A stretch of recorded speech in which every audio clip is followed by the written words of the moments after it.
ஒன்றரை போல். மேலன்னா இப்படி இருக்கணும்னா ஆட்டம்னா இப்படி இருக்கணும். ஆமா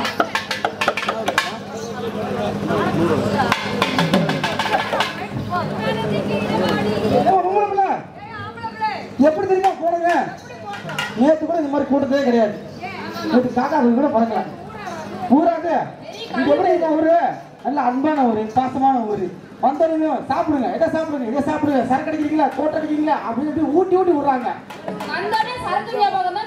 அதுதான் மெயின் ஆம்பளைக்கு. அதான் நல்லா இருக்கு. இவரு சம புத்தகம் இருக்கு, சாமி இருக்காது. சரியா? சபை நோண்டிடுவான். போட்டுருமா? உங்க வாயிலே போட முடியும். வணக்கம் இருக்குது சபையோர்கள் எவ்வளவு பள்ளிய போகுது.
ஒரு நோக்கமாக பார்த்துன்னே இருக்கிறார்.